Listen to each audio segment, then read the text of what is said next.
Hi everybody, I'm Joey. And I'm Alex. And today we're going to talk about kind of a light family weight game.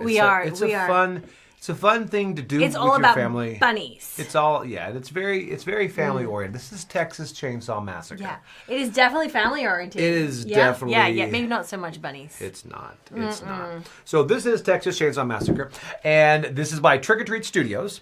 Been a lot of buzz about this. We were very excited to have this hit the table. Yes, absolutely. Which, have you seen the movie? I've not. Have you? I have not seen the movie. I like a lot of the slashers, but this is one that has not. I know, and I don't know why it hasn't. There's no reason why I haven't seen it. I think because it's in the 70s or something, and it really tells. So yeah. Okay, so anyway, before we get into what we thought of the game, let's first off see how it's played. Okay, everybody, we are now set up to play Texas Chainsaw Massacre board game by Trick or Treat Studios. All right, and this is set up for 4 players. Again, this is not a full rules teach, so I'm not going to go over everything. I'm just going to kind of give you a feeling of how the game plays. So if you want a full rule teach, go elsewhere, but this is just kind of to give you a feel of how the game is. So first off, we're set up for 4 players, like I said here, and the whole point of this game is pretty much to escape Leatherface. And you have to return here to the van with your keys and your gas, depending on how many players. We have 4 players here, so we're going to need, of course, 1 key, and we're going to need 3 gas cans. Now, how do you do it? It's very simple. First off, you do only have Leatherface on the board at the beginning. He starts in the killing room. And also, you're going to have his family, which is a board right here, that I'll bring out in a moment and show you the slaughter family. All right, but now before that, you are going to choose your heroes. So right here are the ones I've chosen. We've got Jerry, Sheriff, Big Ed, Salary. Everybody like that. Everybody has different types of things and special moves they could do at the bottom. And also spaces to carry gas cans or keys. Now you're going to notice here, there are places for blood splatter tokens. These are as you get hit. 3, if you get 3, you can still move, but the 4th one will actually put you on a hook, or you can actually die if you'd want to die. But we're going to go to that in a moment. So, like I said, right there is Leatherface, and here is his slaughter family, which we'll get to in a moment. Here is the way the game plays. Gameplay in detail, it's very simple. You're going to see you can move, draw, action, and clean up. So, what happens? You're going to start over here next to your van. And first you're going to get moved. You get your 2 free move actions. So we're going to go ahead and we are going to move 1, 2. All right. So as I move through here, we're going to go ahead and show these and place them into this. By the way, this right here, this little barbecue bowl here. Yeah, pretty nice. All right. Then you've also got a search deck here. So you're going to move, and as you move by tokens, you're going to show them, I just knocked the family over. They're going to be so angry. So as you move through these tokens, you're going to then reveal them and place them in here. All right? So I did them with 2 move tokens. Now, you start off with the bag. You have some tokens in the bag, and this is kind of a push your luck aspect.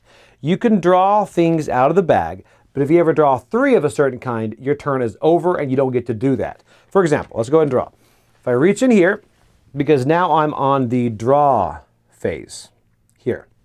All right, so the draw phase, pull it out. I do have an action token right now. All right, good. So I place the action token in front of me. Keep going. Just like that, that is bones, all right? So those by themselves don't do anything, but if I draw 3 of these bones, my draw phase immediately ends and I don't get to use this action. So I've only got 1, so I can go ahead and grab another one here and flip it, another bone right there. So that is a second bone token. I don't want to draw it again because if I draw the 3rd one, I'll be stuck in the brambles. And this, like it says right here, I take 1 blood splatter for ending my movement here. So I am going to use this action. Now, once you have the action phase, here are the different actions you can do. First off, you can move. Then you can search. Now, searching is grabbing from this search deck right here, but you can only search from a named spot. Like there's the graveyard here, generator, bone room, stairs, all of these right here. And these give you different abilities and different things that you can use. Then you also have push, and push is going to be go ahead and push somebody from adjacent 1 step away or in your own space. you can push them from there. And then also you can pick up, and that is you can pick up any face-up scavenge token, which there are none there. So what I'm going to do is for my action, I'm going to go ahead and move again. Move over here, I reveal, and it goes back here. So they always, when you reveal, they go back in here. The only times they don't is when it's a gas can or a key, then those would go on your card. So now we have done everything. We have gone to move, draw, action, and now the cleanup. Cleanup is all of these that you picked up and all the ones right here that you just drew are going to go back in the bag. So this bag is going to get larger and larger. So at the beginning of the game, there's a couple bones, a couple of Leatherface, and then a couple of action ones. But now it's going to get larger and larger as you move through the board. So then it's the next person's turn. So now let's go through, now that you know pretty much how this works, let's go through the tokens that are involved. And let's see if I can show some of them right here. That's a bone token, which you know, action token, which you do know as well. Now this right here is a photo token. Now this you place face up in front of you, and you can look at the top card of the search deck right over here, and that will pretty much tell you if it's worth for you to go and try to search for that. So that's a pretty big ability too. However, right here, this truck also moves. Now I haven't mentioned this truck. This truck is here.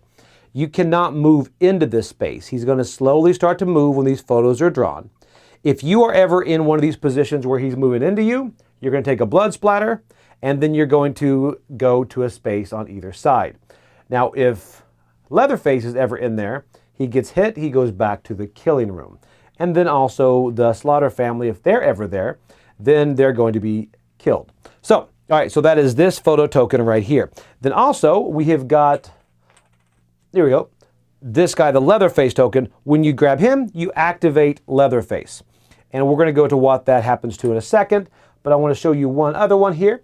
We're going to show you the family right here. That way I'll show you the board. This is a Slaughter token. So let's go back to this board right here.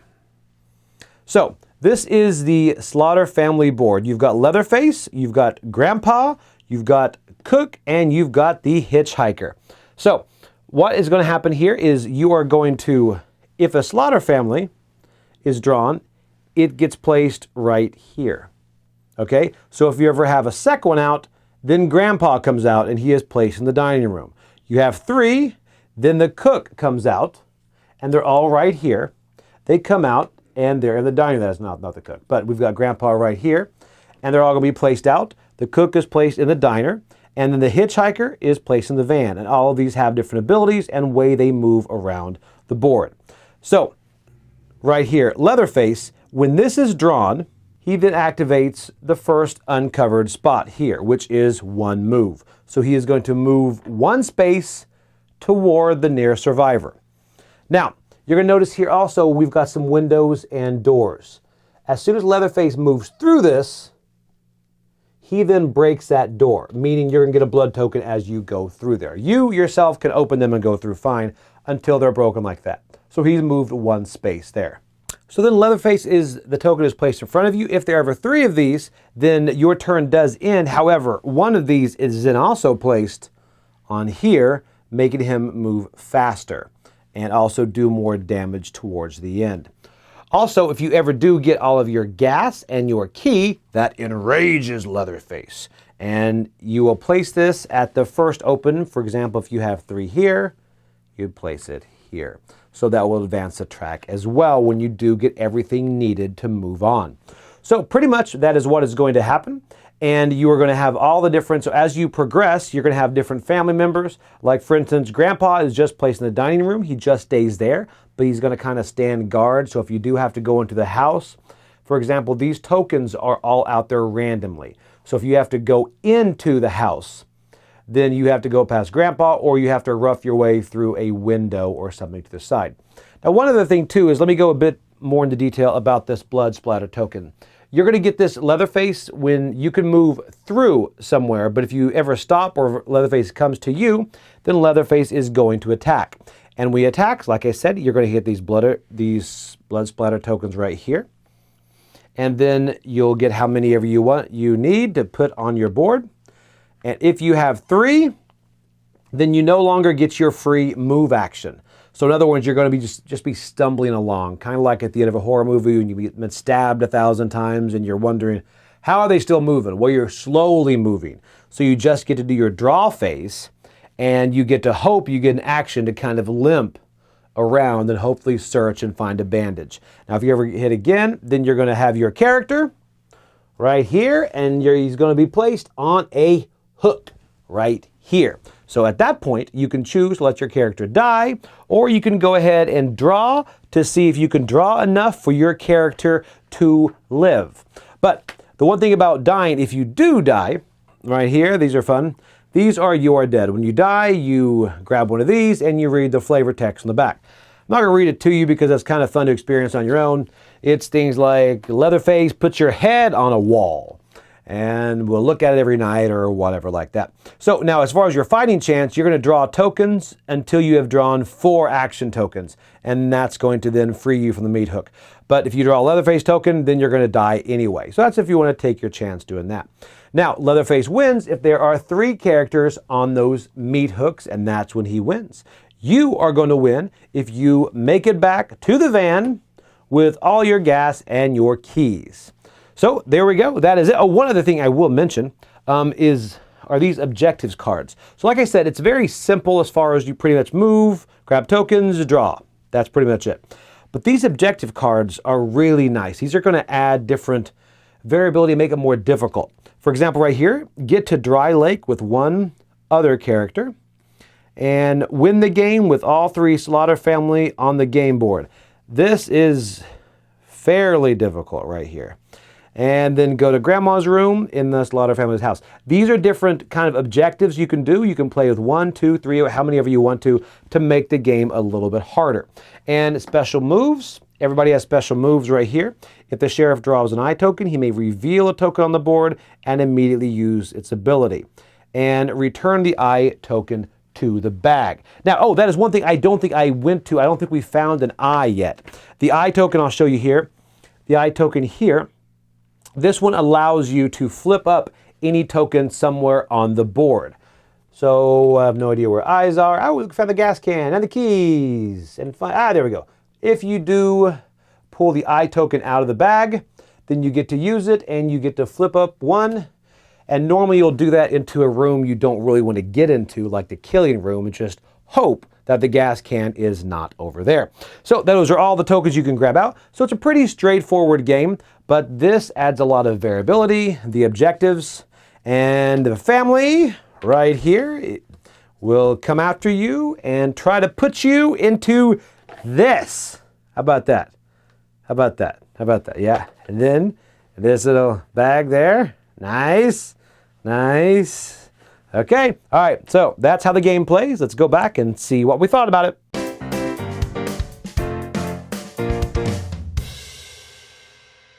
Okay, so that is it, and that is, of course, not a full rules teach. Yeah, it is just a quick overview to find out how it's played. Now, one thing I want to say, first of all, I do like Trick or Treat Studios. Yes, me too. I really like what they do. Right. Anything that they come out with, I want to get my hands on and play. Mm-hmm. Some are great, some are fine, some are okay. But so before I get into this I'm going to do a big gripe off the bat.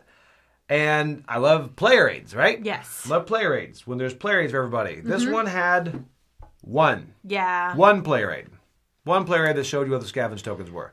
1 of these. Yeah. 1. Just so you know, this is not a solo game.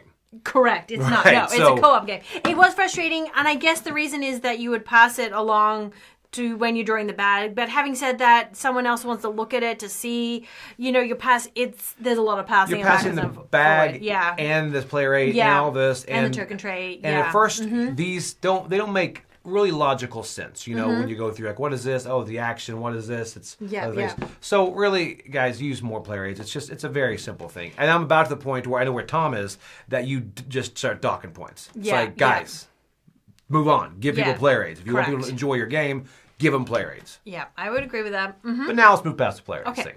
So moving past the player aids, it's a fairly light game. I was going to say, this was, I felt like a very easy teach, very easy learn co-op game. It's very, you move, do the actions. Yes. That's your turn, you know? It is, and it's like one of those things you try to wonder who it's for because it is family weight. Yeah. But you probably wouldn't play this with kids. No.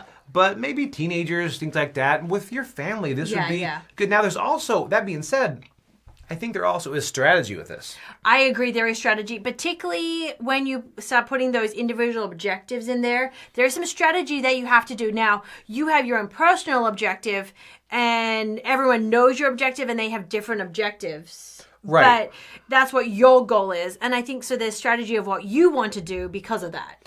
Right. You know? And that's the big thing, too, is I think when we played this first off, it was very light and fluffy. Correct.